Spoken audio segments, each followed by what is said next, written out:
Okay, what we've got here today is a Remington Model 5, which is actually an import that Remington was doing as, oh shoot, it comes in from Serbia, but it's a Zastava, Z-A-S-T-A-V-A. It's a 17 HMR is what this particular one is set in. The main reason why they sent it in was because of the trigger pull being so atrocious.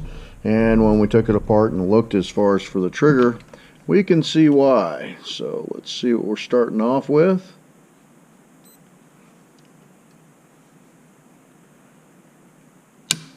And yeah, we're at 5+ pounds on a Remington model number 5 in a rimfire cartridge. So I can imagine that's going to be quite a bit. So let's see what we've got as far as we'll take it back apart. Get the pieces and stuff laid out, and we'll explain some of the things that we did see off the original. Of course, the first thing that we always do is make sure that everything is empty and clear. That was already done as far as for off camera when we bring everything in. Remove the bolt, take the trigger screw / retainer out that also holds down the safety. There's a small washer behind it.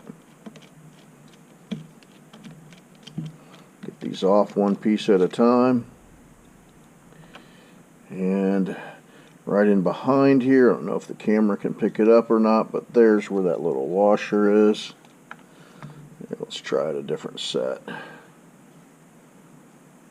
we go. So we got it moved up on the shaft.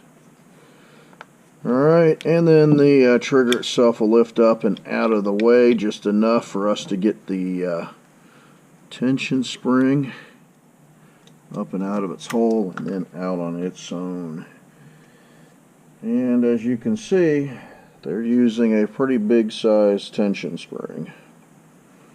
Okay. The other thing that we noticed is that just like everything else in mass production, nothing is straight and nothing is square. If you look at the cuts, I don't know if the camera does it justice or not, but yeah, you can see it's not very polished. Nothing is square, so we're going to square and polish everything up and then change the spring. And then when we come back, we'll also say that we're going to adjust the, well, we'll already have at that time, the face will be trued up on the sear, which is actually made into the one-piece trigger. Along with it, we'll have it polished, and then we're going to change the spring rate as far as for on the trigger return spring. We're probably also going to go ahead and adjust by the screw here. The one on the bottom is the hold down or caption screw, whereas the actual adjuster is done there on the bottom, down behind the actual safety bar. And this is the safety bar here.